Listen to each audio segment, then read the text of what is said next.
इतना टाइम नहीं वेस्ट करने का है, मुझे चैप्टर 13 खत्म करवाने का है, फिर उसके बाद अपने आगे नेक्स्ट इसके बाद जो भी, हाँ वेकेशन, उसके बाद जो भी शुरू करेंगे that would be complete revision till 18 दिसंबर, वही चलेगा। ठीक है, फिर 2 ही चैप्टर बाकी 18 दिसंबर को। अच्छा तुम पीसीएम वाले हो, ठीक है 14 दिसंबर। तुम्हारे लिए तुम भी रिवीजन कर लो, 2 ही चैप्टर बचे, तुम बाद में करोगे या फिर करोगे एक ही मतलब, ठीक है 2 है 10 और 14, लेकिन एडवांस में मैं बैच सेपरेट नहीं कर सकती हूँ, मैं ऑप्शन दे सकती हूँ। I have made a separate GSEB batch for board students, वो हमने कर दिया। नहीं आप खुद की पढ़ाई कर सकते हैं। हाँ किसकी 3:30 to 8 मंडे वेडनेसडे फ्राइडे, क्योंकि अब एडवांस के भी क्लासेस नहीं लेंगे, मैंने पंकज सर से बोल दिया था आफ्टर 10। मेरी बात हो चुकी है पंकज सर,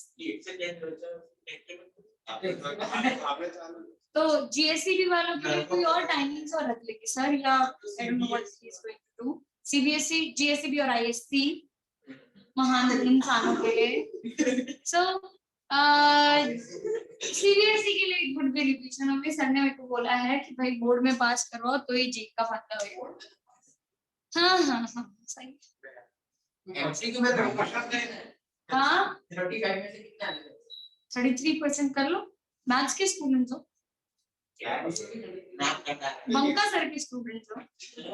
अरे वो तो पास हो, हाँ तो वही पास 75 तो वो रूल है अभी। हाँ वो रूल है अभी भी। हाँ तो ये पास होने का क्यों? अरे जनरल नॉलेज, तो सारा जनरल नॉलेज अगर आपने ले लिया हो तो ये क्लास इस तरीके से क्यों अरेंज किया हुआ, वो जनरल नॉलेज मुझे दे दो। वो पढ़ा ना उल्टा बैठने का, बोर्ड को टीवी निकल गया वो क्या बेंच खाली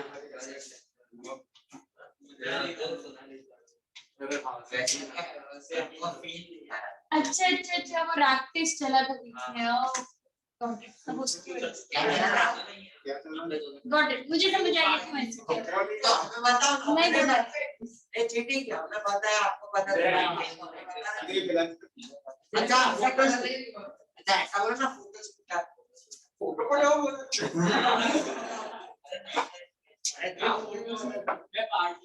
सबका फोटो ले एक होता है जो तुम एज्यूम करते हो, एक होता है जो एक्चुअली होता है। फोटोज सोशल मीडिया पे डालने सबकी अलग हमारी भी देखो, हम भी फेमस है। हाँ स्कूल में स्कूल में फेमस है। फिलहाल तो हमारे क्वेश्चन लगे।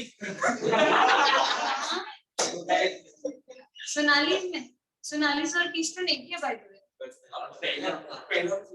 अच्छा तुम सोनाली वाले हो क्या? वो छोड़ के इधर खत्म करके आए, खत्म करके आए।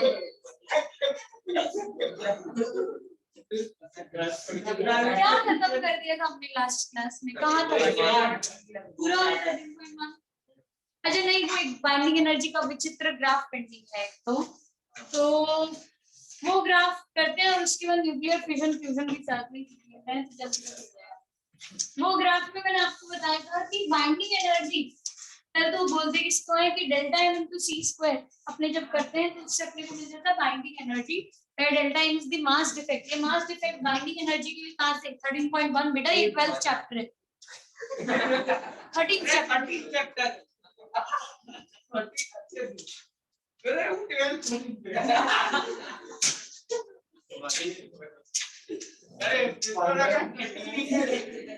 मेरे नोट्स पे डाउट मैं नहीं पहचान रहा, आपको समझ में आ गया? तो 13.1 में सिर्फ हमारा बाइंडिंग एनर्जी पर न्यूक्लियन वाला ग्राफ बाकी, हम मास डिफेक्ट की बात कर रहे थे। मास डिफेक्ट कहां से अराइज होता है कि जब कोई न्यूक्लियर फॉर्म होता है, कोई भी एलिमेंट फॉर्म होता है, तो nucleons come together and stay together, ऐसा वाला केस है। तो वो जब साथ में आके जुड़ते हैं तो there is a difference in mass of unbounded nucleons and mass of bounded nucleus. वो डिफरेंस किसकी फॉर्म में रिलीज होता है? मास डिफेक्ट की फॉर्म में, mass defect comes in the form of binding energy. तो बाइंडिंग एनर्जी को ऐसे भी डिफाइन किया जाता है कि it is the energy required to break a nucleus into its constituent nucleons. ये बाइंडिंग एनर्जी का डेफिनेशन आप लोगों ने सीखा है। तो बाइंडिंग एनर्जी जितनी ज्यादा होगी उतना ज्यादा स्टेबिलिटी होगा, ठीक है।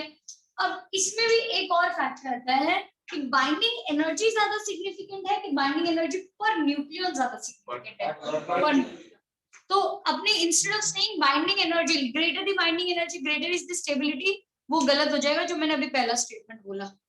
एक स्टेप फर्दर अप बोलेंगे greater the binding energy per nucleon greater is the stability of the atom.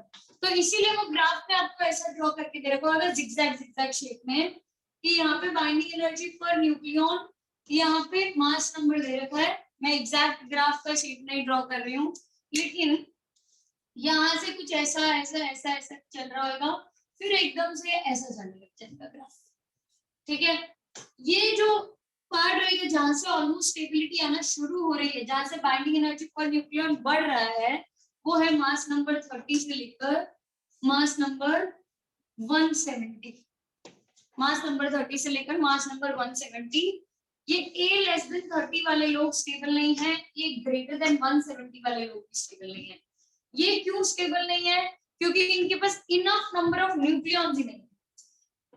Enough number of nucleons ही नहीं है। अगर नंबर ऑफ न्यूक्लियॉन्स होते तो बाइंडिंग एनर्जी बढ़ती, लेकिन है ही नहीं तो बाइंडिंग एनर्जी बढ़ाएगा।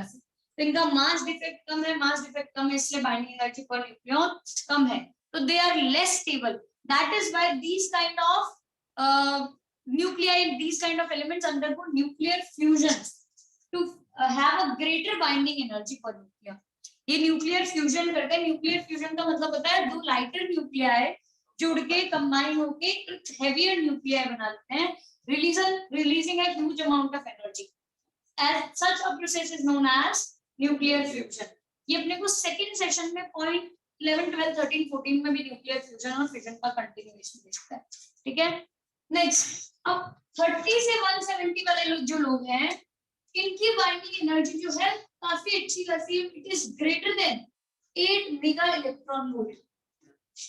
Greater than 8 mega electron volt. जो A30 से लेकर 170 के बीच वाले लोग हैं, इनका बाइंडिंग एनर्जी 8 से ज्यादा है। और जिनका बाइंडिंग एनर्जी 8 से ज्यादा है उनको हम स्टेबल मानते हैं। They do not undergo any kind of reaction. वो जैसे हैं वैसे के वैसे ही रहना चाहते हैं, ठीक है। इसमें यहाँ पे जो highest binding energy per nucleon रखता है उसको हम बोलते हैं A, उसका है 56 और बाइंडिंग एनर्जी है 8.8 and the element is Fe, ठीक है। इसको रेफरेंस मान के कि बाकी सारी बाइंडिंग एनर्जी 170 के बाद अब क्या प्रॉब्लम है? 170 के बाद ये प्रॉब्लम है कि अब इनफ नंबर ऑफ न्यूक्लियॉन्स तो हैं, लेकिन सिंस फोर्सेस शॉर्ट रेंज है तो वो उतने न्यूक्लियॉन्स पे अपना इन्फ्लुएंस नहीं कर पाते, तो इसीलिए बाइंडिंग एनर्जी पर न्यूक्लियॉन अब कम हो जाती है फिर से। तो फोर्सेस ही नहीं लग रहा है, शॉर्ट रेंज फोर्सेस होने की वजह से फोर्सेस सैचुरेट हो चुकी है, अब इसकी बियॉन्ड को अपना ज्यादा इफेक्ट नहीं दिखा पा रही है, इसकी वजह से बाइंडिंग एनर्जी पर न्यूक्लियॉन कम होती जाती है, ठीक है। ये भी स्टेबल नहीं है। सिंस अगर ये स्टेबल नहीं है तो what do they do is they undergo nuclear fission, और न्यूक्लियर फिजन की वजह से वो एक हेवियर न्यूक्लियाई जो है दो लाइटर न्यूक्लियाई में स्प्लिट हो जाएगा और releasing a huge amount of energy. ये प्रोसेस हमारे अर्थ पे हम लोग करते हैं न्यूक्लियर पावर प्लांट्स में, न्यूक्लियर फिजन, ठीक है। यूरेनियम का जनरली किया जाता है कि यूरेनियम को दो पार्ट्स में डिवाइड किया जाए, one is barium and the other one is tritium। तो ये दो पार्ट्स में डिवाइड होके वो अपने को मिलता है। इस चैप्टर में ये जितना भी टॉपिक मैंने पढ़ाया इंपॉर्टेंट पार्ट्स क्या है? First is reactions. केमिस्ट्री बन जाएगा ये चैप्टर में आके, complete the following reaction type questions आएंगे, ठीक है। ये रिएक्शन में आपको सेशन 2 में जब जाओगे तो आपको कुछ रिएक्शंस लिख के दे रखे होंगे न्यूक्लियर फ्यूजन और न्यूक्लियर फिजन के अंदर। ऐसा ही क्वेश्चन आता है, आप 10 साल के पेपर 20-15 साल के पेपर चेक कर लो बोर्ड एग्जाम के, यू वुड सी कि complete the following reaction type question आते हैं। तो वो एक साइड दे देंगे यूरेनियम, यूरेनियम का न्यूक्लियर फ्यूजन करवा रहे होंगे +3 न्यूट्रॉन करके, नहीं +1 न्यूट्रॉन करके, और उसके बाद आगे पूछेंगे कि क्या होगा, ठीक है। वो तो पर बहुत सारे अपने को जो एक पॉसिबिलिटी हो वो लिख देनी चाहिए, ठीक है। न्यूट्रॉन के साथ जितनी भी पॉसिबिलिटीज बना सकते हो, तुम्हें मास नंबर तो मैच करवाना ही पड़ेगा और एटॉमिक नंबर दोनों की मैच करवाने पड़ेगा, उसके हिसाब से जो पॉसिबिलिटी बनती है वो कर दो and go for standard answer. ISC में तो फिर भी लॉजिकल है, लोग मान लेंगे, सीबीएसई और जीएसई में तो गो फॉर स्टैंडर्ड आंसर। अगर टीचर को नहीं मालूम हुआ ना कि ऐसा कोई रिएक्शन एग्जिस्ट करता है, वहां कर देंगे। आईएससी में पीपल आर लॉजिकल, ठीक है। जीएससी में भी वेरी इलॉजिकल, आपको तो एग्जैक्टली जो लिखा है टेक्स्ट में वही कभी लीजिए, ठीक है। नेक्स्ट, अब इसके बाद एक और पार्ट है न्यूक्लियर एनर्जी से रिलेटेड, जिसको हम बोलते हैं न्यूक्लियर रिएक्टर। हाँ, ग्राफ याद रखना, क्योंकि एक क्वेश्चन पूछा था कि ग्राफ, हाँ वो पूरा का तो पूरा उसमें मतलब ऐसे रफली बना सकते हैं कि है ज्यादा चेंज नहीं करना। कुछ एलिमेंट जैसे ये वाली सीरीज के याद रख लो, 2 एलिमेंट 3 एलिमेंट, एक आता है यहाँ का, यहाँ तो फिक्स्ड ही होगा यूरेनियम, याद रख लो। और फिर इधर के 2 zigzag वाले याद रख लो, ठीक है। इतने एलिमेंट तो मिनिमम याद होने चाहिए, अदरवाइज वो मार्क्स नहीं। ग्राफ एग्जैक्टली आना चाहिए, 2 बार प्रैक्टिस कर लेना ग्राफ, ठीक है। सीबीएसई में भी आपको टर्म 2 में वो आएगा सब्जेक्ट है, जीएससी वाले पहली बार क्या हर्ष आओ बेटा आओ, ठीक है। और आईएससी में भी तुम्हें भी करना ही पड़ेगा, कोई ऑप्शन नहीं है, ठीक है। चलो नेक्स्ट, अब इसके बाद न्यूक्लियर रिएक्टर में, न्यूक्लियर रिएक्टर का वर्किंग उन्होंने बोल रखा होगा कि कैसा कैसा है। न्यूक्लियर रिएक्टर के सिनेरियो में अपने को 4 मेन चीजें याद रखनी है। कोई भी रिएक्टर होता है या कोई भी पावर प्लांट होता है, उसका मेन वर्किंग क्या होता है? हीट प्रोड्यूस करो, स्टीम, हीट से स्टीम प्रोड्यूस करो, स्टीम को टरबाइंस पे डालो, टरबाइन रोटेट करेगा, वो एसी जनरेटर को घुमाएगा और एसी जनरेटर की वजह से करंट प्रोड्यूस हो जाएगा। That is the main function of a power plant, right. Source पे डिपेंड करता है कि कौन सा पावर प्लांट है। If we are using coal, thermal power plant, if we are using water, hydro power plant, और if we are using uranium as a source, nuclear power plant, ठीक है। तो यहाँ पे भी न्यूक्लियर पावर प्लांट का कुछ उन्होंने दिखा रखा है कि किस तरीके से रिएक्शन करवा के वर्किंग होता है, स्टीम प्रोड्यूस होता है, टरबाइन रोटेट होता है। तो आपको बड़ा सा डायग्राम में दे रखा होगा, ये पूछा बहुत कम जाता है, रेयरली, ठीक है। तो अपने को डायग्राम रखने की जरूरत नहीं, बट इसमें 4 क्या बोलते हैं टर्म्स है जिनके फंक्शन हमें याद रखने पड़ेंगे। वो 4 टर्म्स क्या क्या है? First is moderator. What is the function of a moderator? Moderator होता है जो स्लो डाउन करता है फास्ट मूविंग न्यूट्रॉन्स को। मॉडरेटर, क्योंकि अगर हम एक न्यूट्रॉन को यूरेनियम के साथ चाहते हैं कि वो रिएक्शन करे, तो वो रिएक्शन ऐसा नहीं कि देख के ही हो जाएगा, चल दोनों ने एक दूसरे को देख लिया रिएक्शन डन, ऐसा नहीं होता है। उसको वहां पे इंटरेक्ट करने के लिए टाइम मिलना चाहिए, सो दैट न्यूक्लियर रिएक्शन हो सके। तो अगर इतना फास्ट न्यूट्रॉन होगा कि वो आया और इसको एस्केप ही करके चला गया, बाय बाय बोल के चला गया, रिएक्शन ही नहीं होएगा। तो that is why moderators are used, so that they can absorb energy and slow down the fast moving neutrons, ठीक है। नेक्स्ट, सेकंड, कंट्रोल रॉड्स, जो कैडमियम की बनाई जाती है, नाम याद रख लेना, control rods made of cadmium. Control rods का फंक्शन ये है कि आप अगर न्यूक्लियर फिजन रिएक्शन देखोगे, आपको पता चलेगा एक न्यूट्रॉन से 3 न्यूट्रॉन आ गया है, फिर वो 3 से हाँ चेन रिएक्शन चल जाएगा, 3 से 9, 9 से 27, 27 से 81, ऐसा कर करके वो आगे बढ़ता जाएगा, ठीक है। वो चेन रिएक्शन की वजह से इतना ज्यादा हीट प्रोड्यूस हो सकता है कि वो ब्लास्ट हो जाएगा, ठीक है। इतना ज्यादा हीट प्रोड्यूस होता है क्योंकि एक रिएक्शन में 200 मेगा इलेक्ट्रॉन वोल्ट की हीट आती है, which is a huge amount of heat. तो अगर उसको कम रोकना है चेन रिएक्शन को, तो हमें न्यूट्रॉन्स बीच बीच में उठा लेने चाहिए रिएक्शन में से। न्यूट्रॉन जैसे एक के बाद एक ही आए अपने को, तो 2 न्यूट्रॉन को एब्सॉर्ब भी करने वाला होना चाहिए। Cadmium control rods are made for that purpose, ठीक है। कैडमियम ऐसा करेगा। थर्ड आता है कूलेंट। कूलेंट्स का फंक्शन होता है कि दे एब्सॉर्ब द एनर्जी, क्योंकि टेम्परेचर इतना बढ़ चुका होगा कि वो अगेन एक्सप्लोजन होने के चांसेस ज्यादा होते हैं। तो वो क्या करते हैं, एनर्जी को एब्सॉर्ब करवाने के लिए कूलेंट्स रखता है, ताकि टेम्परेचर को लोअर डाउन किया जा सके, ठीक है। Mainly water is a good coolant, same ऐसे ही मॉडरेटर का एग्जांपल दूं तो DTO heavy water, D2O heavy water का यूज किया जाता है एज अ मॉडरेटर। ग्रेफाइट का भी कुछ कुछ लोग मॉडरेटर की तरह यूज कर देते हैं, कुछ कुछ जगह पे मैंने ऐसा पढ़ा हुआ है कहीं पे लिखा हुआ कि मॉडरेटर्स में ग्रेफाइट का भी यूज किया जा सकता है, ठीक है। बट D2O इसके लिए क्योंकि हैवी होता है वाटर के कंपैरिजन में, D2 इसके लिए D2O यूज किया जाता है। और कंट्रोल रॉड्स में तो मैंने बता दिया, कैडमियम का नाम आपको दिखेगा। फोर्थ आता है मल्टीप्लिकेशन फैक्टर। अब वो multiplication factor is a critical term defined for a power plant, कि पहले जनरेशन में कितने रिएक्शन हुए उसके रिस्पेक्ट में आगे आने वाली जनरेशन में, मतलब एक न्यूट्रॉन के बाद 3 न्यूट्रॉन प्रोड्यूस हुए तो 3 रिएक्शन की पॉसिबिलिटी आ गई। तो पहली जनरेशन और दूसरी जनरेशन के अगर मैं रिएक्शंस को कंपेयर करूं, रेशियो ले लूं उनका, तो अपने को मिल जाता है मल्टीप्लिकेशन फैक्टर। सेफ्टी के लिए 1 से ज्यादा नहीं होना चाहिए, ठीक है। K का वैल्यू होगा ये 1 से कम होना चाहिए रेशियो, राइट। ये अपने को सारा न्यूक्लियर रिएक्टर वाले पार्ट में देता है इतना सा, ठीक है। अपने को ये 4 फैक्टर्स याद रखने हैं। Important ones are moderator, coolants and control rods, ठीक है। इसके बाद आ जाते हैं लास्ट टॉपिक जो बहुत लंबा चलने वाला है, व्हिच इज रेडियो एक्टिविटी।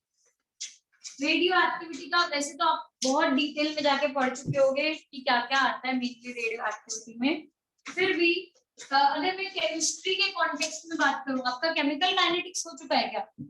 आप लोगों ने फर्स्ट ऑर्डर रिएक्शन पढ़ा होगा, it is same as first order reaction.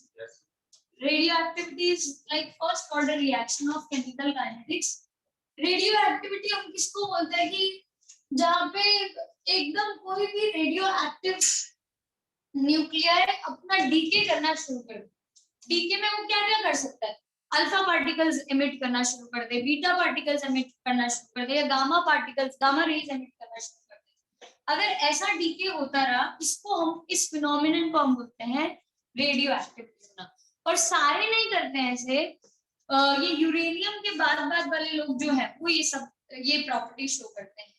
Uranium के आगे आगे जो आता है, यूरेनियम, रेडियम, ये वाला बैरियम नहीं, बैरियम नहीं है, यूरेनियम, रेडियम, इसके आगे जो सीरीज आती है polonium, yes polonium, very good. वो पोलोनियम का ही यूज किया था, नहीं पोलोनियम को डिस्कवर ही उन्होंने किया था मैरी क्यूरी, यस, उसी के लिए उनको नोबेल प्राइज केमिस्ट्री में मिला था। रेडियम नहीं था, पोलोनियम था उन्होंने जो डिस्कवर। रेडियम के बेसिस पे तो उन्होंने बताया था रेडियो एक्टिविटी, रेडियम के बेसिस पे शी टोल्ड, और पोलोनियम पोलैंड के बेसिस पे शायद ये नाम रखा गया था क्योंकि शी वाज आइदर बोर्न या स्टडीड इन पोलैंड कंट्री, ऐसा कुछ। I read this last year, लेकिन अब मेरे को एग्जैक्ट डिटेल्स याद नहीं आ रही, बट ऐसा कुछ है। Polonium was the element that she discovered, ये भी एक रेडियो एक्टिव एलिमेंट है। फिर भी I get my details check नहीं लगी, राइट। चलो, तो अब इसमें रेडियो एक्टिव में अपने को आता है लॉ ऑफ रेडियो एक्टिविटी के। वो लॉ कहता क्या है कि the number of nuclei decaying per second is directly proportional to the number of undecayed nuclei present in the sample. The number of nuclei decaying per second per unit time is directly proportional to number of nuclei left in the sample. ये है left वाले, और ये है rate of decay, rate of decaying of the nuclear. अच्छा, ये मैंने minus sign क्यों लगाया? टाइम के साथ ये डिक्रीज हो रहा है, जैसे जैसे वो कम होएगा वैसे वैसे ये भी कम हो जाएगा। तो ऐसा भी लिख सकते हैं और इसको ऐसा भी लिख सकते हैं, minus dn by dt is directly proportional to n. तो minus dn by dt is equal to lambda into n, where lambda is known as decay constant. So dn by n is equal to minus lambda into dt. On integrating both sides, dn by n is equal to integration of lambda into dt. यहाँ पे 0 से t तक कर देते हैं, और यहाँ पे n0 से n तक। n0 is number of nuclei present initially, number of nuclei left at that particular time. तो 1 by x का इंटीग्रेशन log x, तो ये हो जाएगा natural log n from n0 to n is equal to minus lambda into t from 0 to t. Substitute करें तो log n minus log n not. अच्छा मैं इसको ऐसा लिख देती हूँ ln ताकि कंफ्यूजन ना हो. This is natural log. ये log to the base e वाला log है, 10 वाला नहीं है. Minus lambda into t minus 0. log a minus log b is, तो ln n by n naught is equal to minus lambda into t, which implies n by n naught is equal to e raised to minus lambda, which implies n is equal to n naught e raised to minus lambda. This is number of nuclei, a number of undecayed, नहीं, number of nuclei present at that particular time. Undecayed, ठीक है. तो n is equal to n naught e raised to minus lambda t. Graph कैसा बनेगा इसका n versus time का? Exponentially decrease होगा. Will this graph touch x axis or y axis? Infinity नहीं, x axis y axis को तो touch करेगा. x axis पे नहीं टच करेगा, y को टच करेगा, because at t is equal to 0 e raised to 0 हो गया. e raised to 0 मतलब 1, तो सिर्फ क्या आ जाएगा n naught. ये आगे आगे आगे आगे चलता रहेगा इंफिनिटी तक. ठीक है. इसका ऐसा भी ग्राफ लोग पूछ सकते हैं कि log n वर्सेस टाइम का ग्राफ बना. log n by n naught कर सकते. हाँ, वो उसमें उस केस में डायरेक्टली प्रोपोर्शनल आ जाता है, ये वाला केस. लेकिन हाँ, ओरिजिन से पास हो रहा होगा plus slope would be negative. तो ये ऐसा जा रहा है ग्राफ. ठीक है, इस तरीके का ग्राफ आपको मिलेगा दूसरे केस में. राइट. नेक्स्ट, अब जिस टाइम पे ये नंबर जो है वो हाफ हो जाएगा, उस टाइम को अपने क्या बोलते हैं? Half life. Half life is the time taken by the sample to come to 50% of its initial concentration. तो अगर ऐसा होने वाला है तो when t turns to t half, n turns to n naught by 2. तो इसमें मैं सब्स्टिट्यूट करने जा रही हूँ इस वैल्यू में ln n naught by 2 upon ln n naught is नहीं, sorry by n naught is equal to minus lambda into t half. n naught से n naught cancel. This is ln 2 raised to minus 1 is equal to minus lambda t raised to half t half. Minus ln 2 is equal to minus lambda t half plus t half is equal to log 2 divided by lambda log 2. Thank you. This is the formula for t half, 0.693 divided by lambda. फिर इसके बाद अपने को इससे related और क्या term आता है कि ये वाला जो फैक्टर होता है n by n naught is equal to 1 by 2 raised to n. n by n naught is equal to 1 by 2 raised to n, where n is number of half lives. Number of half lives का मतलब है कि अगर किसी की half life 10 years they रखी थी और मुझसे पूछा है 40 इयर्स के बाद कितना आएगा, तो नंबर ऑफ हाफ लाइफ जितनी चलेगी दैट इज 4. एक्सपोनेंशियली डिक्रीजिंग है, तो ऐसा नहीं होगा कि पहली हाफ लाइफ में 50%, दूसरी हाफ लाइफ में 0. ऐसा नहीं होने वाला. दूसरी हाफ लाइफ के बाद कितनी कंसंट्रेशन होगी? 25%. फिर तीसरी के बाद 12.5. चौथी के बाद फिर 3.15. बेटा तेरे को भी करना पड़ जाएगा, ऐसे रहने दो. 1.56 फिर 0.7315 फिर 0.305.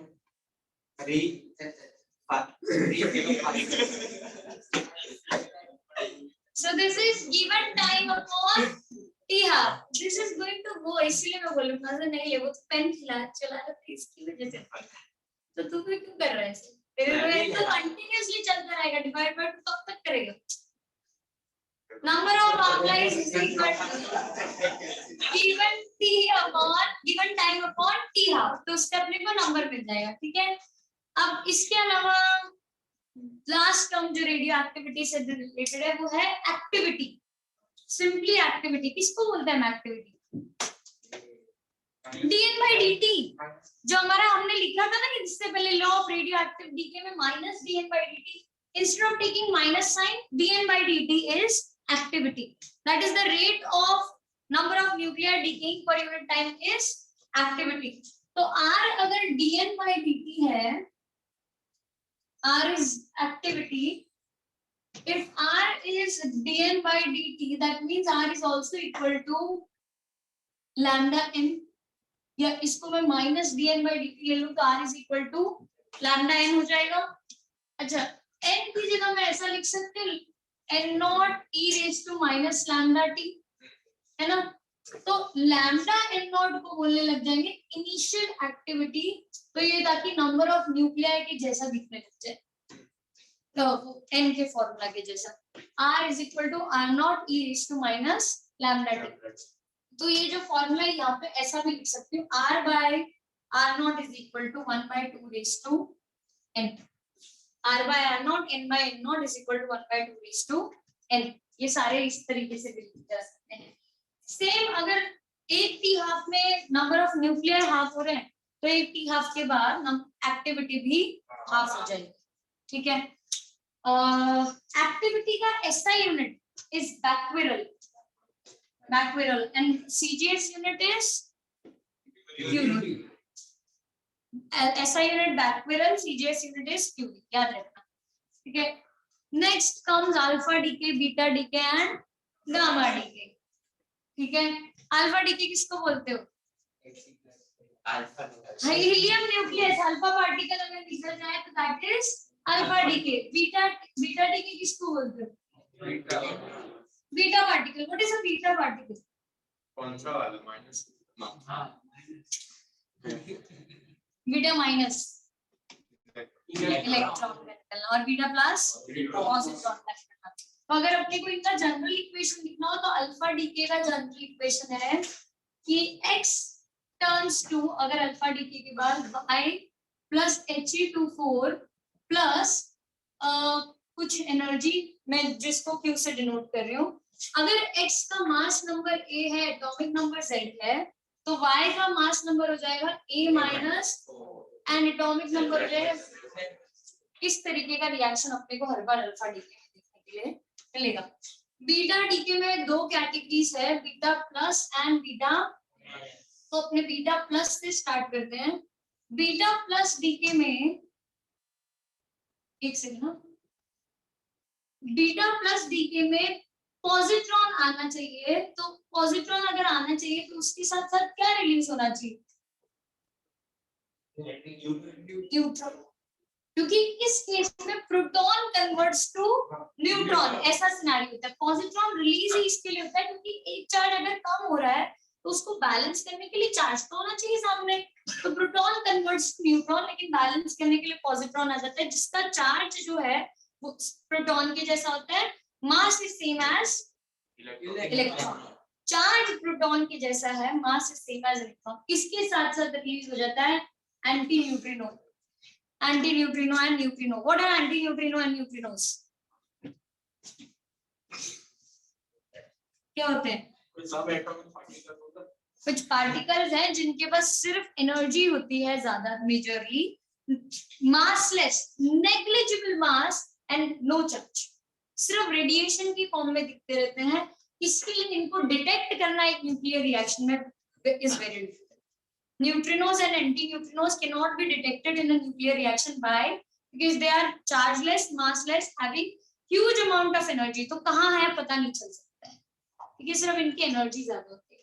नेक्स्ट इधर की बात करूँ तो यहाँ पे एक इलेक्ट्रॉन रिलीज हो रहा है। इलेक्ट्रॉन को रिलीज करने के लिए साथ में कौन आना चाहिए? प्रोटॉन। और यहाँ पे कौन कन्वर्ट हो रहा है प्रोटॉन में? Neutron. Neutron is getting converted to proton, साथ में रिलीज हो जाएगा न्यूट्रिनो, एंटी न्यूट्रिनो, न्यूट्रिनो, ठीक है। यहाँ पे मास नंबर जो है वो सेम रहने वाला है ना। मास नंबर दोनों ही केस में क्या रहेगा? सेम। क्यों? क्योंकि Mass number is actually the sum of protons and neutrons. तो भले प्रोटॉन न्यूट्रॉन में कन्वर्ट हो जाए या न्यूट्रॉन प्रोटॉन में कन्वर्ट हो जाए, मास नंबर्स तो क्या मिलेंगे, सेम. लेकिन चार्ज सॉरी एटॉमिक नंबर जो है it decreases by 1 और it इधर केस में it increases by 1 क्योंकि ये नंबर ऑफ प्रोटॉन्स यहाँ पे बढ़ रहे हैं और यहाँ पे नंबर ऑफ प्रोटॉन्स कम हो रहे हैं. ठीक है, ए और जेड का ये रिलेशन है. नेक्स्ट इसके आगे चले तो एक और चीज, हाँ ये दोनों ही सिनेरियो में जो नया एलिमेंट आएगा x को छोड़ के जो y बन रहा होगा, a को छोड़ के जो b बन रहा होगा, दोनों ही केस में x and y are isobars क्योंकि मास नंबर दोनों का सेम है, एटॉमिक नंबर दोनों का डिफरेंट होएगा. यहाँ पे a and b are isobars. याद रखना एक छोटा सा इंफॉर्मेशन कि दो in beta decay we get isobars. And last is gamma radiation. अब गामा रेडिएशंस के लिए एक एग्जांपल दे रखा है जो आपको एज इट इज लर्न करने का है. फिगर नंबर 5 में कोबाल्ट निकल में कन्वर्ट हो रहा है उस केस में, है ना. कोबाल्ट निकल में कन्वर्ट हो रहा है. कोबाल्ट का एटॉमिक नंबर क्या होता है, 27. निकल का एटॉमिक नंबर इंक्रीजेस बाय 1. कौन सा डीके हुआ होगा, बीटा माइनस डीके. तो इस प्रोसेस को मैंने नाम भी बताया था, क्या बोलते हैं, conversion of one element to another, transmutation. Very good. Transmutation is the name जो ये प्रोसेस में बीटा माइनस डीके में हो रहा है, अल्फा डीके में हो रहा है. ठीक है, अब ये जब ट्रांसम्यूटेशन हो रहा है इसके बाद जो नया एलिमेंट अपने को मिला वो अपने हायर एनर्जी स्टेट में है, न्यूक्लियस की. वो इलेक्ट्रॉन की एनर्जी स्टेट नहीं है जो आप higher orbit lower orbit consider करते हो. न्यूक्लियस की एनर्जी स्टेट हायर है वहां पे. तो न्यूक्लियर को लोअर एनर्जी स्टेट में लाने के लिए वो क्या करता है, 2 बार गामा रेडिएशन जनरेट करता है सो दैट न्यूक्लियस अपनी ग्राउंड स्टेट एनर्जी में. ठीक है, ये अपने को फिगर 5 में दिखा रखा होगा. जो वैल्यूज दे रखे 1.17 एंड 1.33 आपको एज इट इज याद रखनी है. ठीक है, मैंने याद रखा कि मतलब कुछ तो इम्पोर्टेंट रहेगा, बाकी आई एम नॉट ऐसा लर्निंग थिंग्स में भी याद नहीं रहता, लेकिन याद करनी जरूरी है एज इट इज. कभी कभी क्या होता है डायग्राम में ब्लैंक स्पेसेस छोड़ के पूछ लिया जाएगा कि बताओ ये ब्लैंक स्पेसेस में क्या लिखा जाता है. ठीक है, कोई डाउट था तुम्हें, नहीं? ठीक है, we are done with chapter number 13.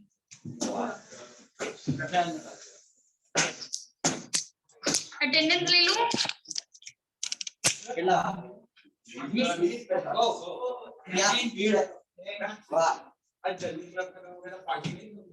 हमारी पार्टी है आज, इसलिए जल्दी किया.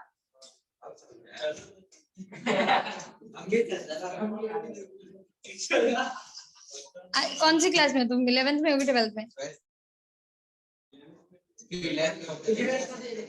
अरे भाई अटेंडेंस के लिए पूछ रही ना, भूल जाते मैं जल्दी जल्दी. बैच 26 है ना? नहीं, कौन सी बैच है तुम? अरे यार इसमें शो ही नहीं हो रही है.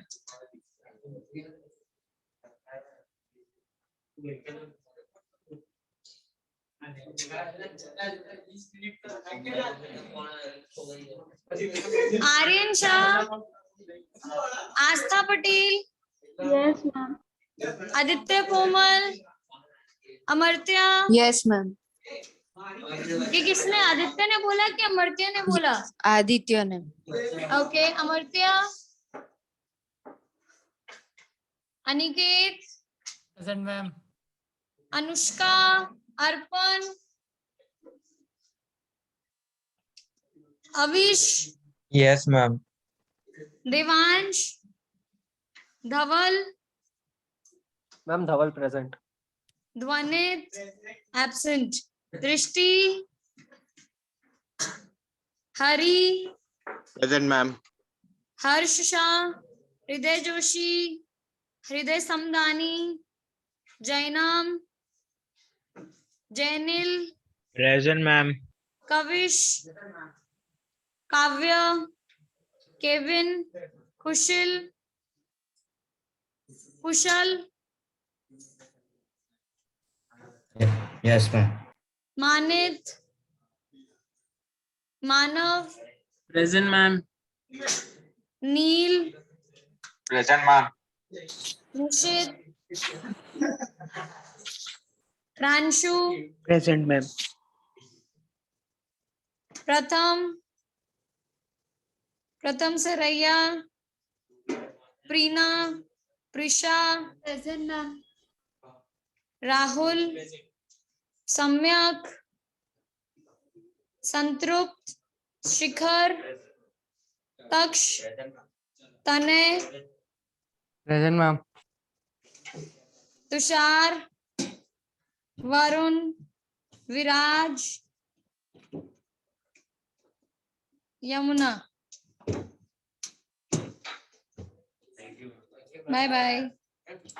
1 से 10 के मतलब 1 से 11 वैकेशन दोगे? क्यों?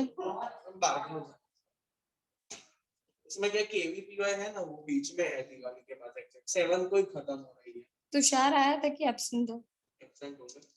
नहीं यार, उसके एब्सेंट ही नहीं मार्क पूरा बोल। ठीक है।